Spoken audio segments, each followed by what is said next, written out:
We come to you live today from the Mie Prefecture in the south of Japan's Honshu Island for a race that has seen many title deciders over the years. Some simple, some controversial, but all contributing to a legacy that makes the Japanese Grand Prix an indispensable stop in any Formula One season. A lap of this historic racetrack covers 3.6 miles, and it's the only time during the season that we race on a figure-of-8 racetrack.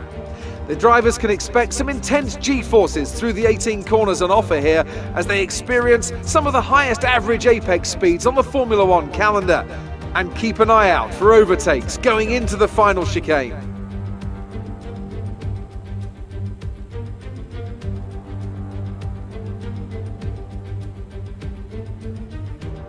Before we begin, let's take a quick look at the grid lineup for today's race. Smith lines up on pole position, and Robert Schwartzman completes the front row.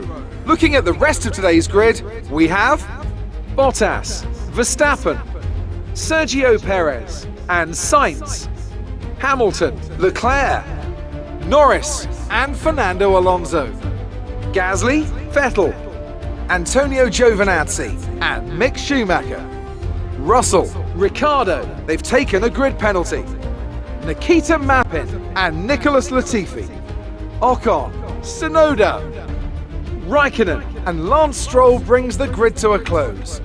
Now, it's almost time for lights out, so let's go down to the track. After the points finish last race, let's aim to keep the momentum going.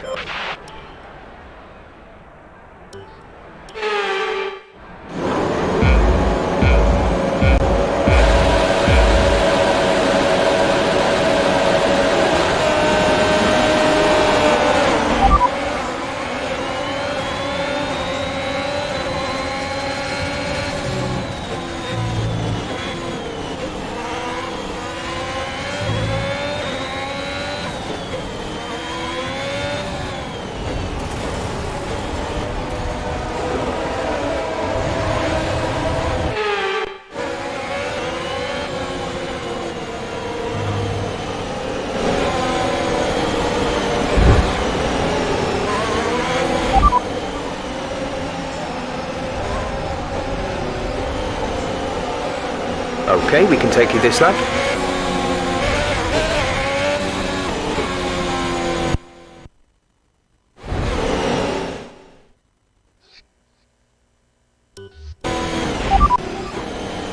We don't currently have the data for that request.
Tell me, Ant, how did they manage to achieve this win? Taking care of the car was absolutely vital today. It's been obvious all weekend that the pace was there, but look at the attrition rate we've had.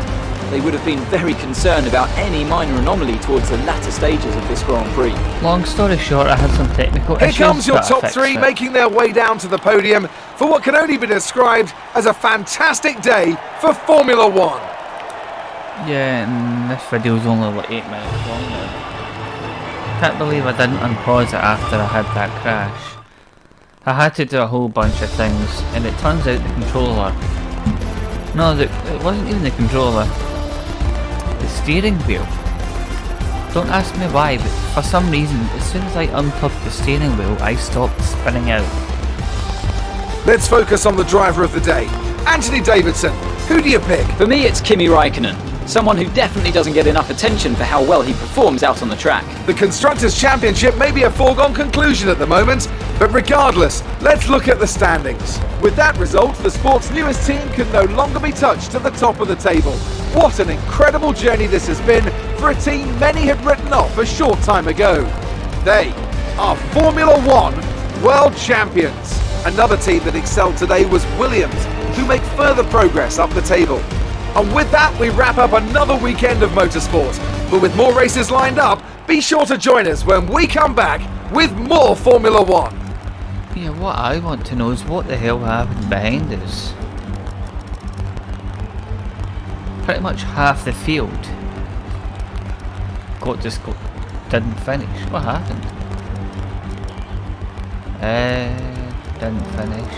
They just DNF'd. Why? But why did they DNF? What happened? Yeah, you can see it's screwed over Red Bull, it's screwed over Mercedes, some of the McLaren, and it's actually gave points to some of the lower teams like Williams, Aston Martin. Actually, Williams and Haas just jumped Alpine, Alpha, and Aston Martin. I have no idea what happened in that. And you guys obviously couldn't have seen what happened either because I had the video paused for some reason. Yeah, that was different. But at least the controller fixed. Great work out there today. Let's have your thoughts. It doesn't get much better than a win at this track, does it? How good does it feel to have both cars in your team take the top spots? It looks like you've really been focusing on research and development this season. A podium finish for your teammate. Will you be celebrating with them tonight? I'm gonna give it to the Eagle. Great. Well, that's everything. Yeah, I have no idea what happened in that race. I mean, we finished 17 seconds up the road. Teammate came in second. I have no idea what happened to the back end of the field. Apparently, like 7 of the 22 cars didn't finish. So it looks like we've got a whole slew of upgrades.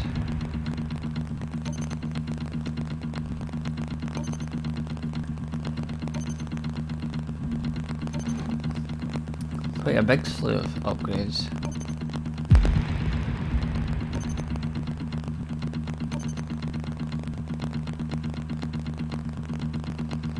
We'll let it go all the way to second. Our new parts have completed without issue. They'll be on the car ready for the next race weekend. Right. Okay.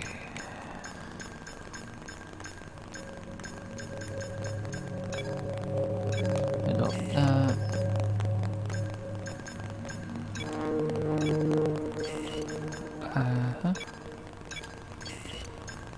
I don't. Does it say? Be really close to the end of the season. It doesn't say it's at risk though. focus the upgrades.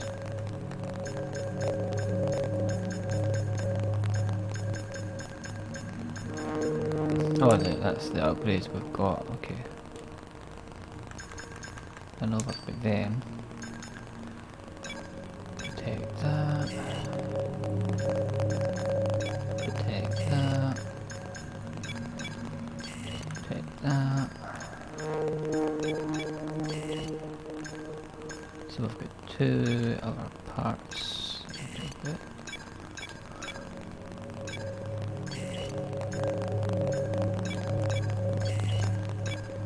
And we're at max.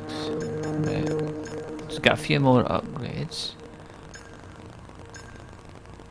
Hopefully we'll get them done before the end of the season. So we've all got one more race before we head to the end of the season.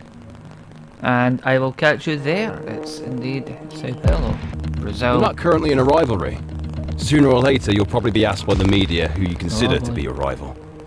Think carefully who you select, as while you will receive a claim for beating them, you'll lose a claim if you fail to do so. I've not set any activities up at all there. We could have got some. It doesn't matter. Anyway, that is it for today. Hope you enjoyed the Japanese Grand Prix. Thank God I finally got it done. No idea what happened to the half the field there, but we are heading to Brazil. Hopefully the controller will be able to keep itself, well, the car can keep itself on the road now that I've fixed the sliding issue. No idea why the steering wheel causes that, but I've unplugged it and I didn't spin out at all during that race. So I will catch you all for the Brazilian Grand Prix and the season finale for the first season of F1 2021. Take care. Goodbye for now.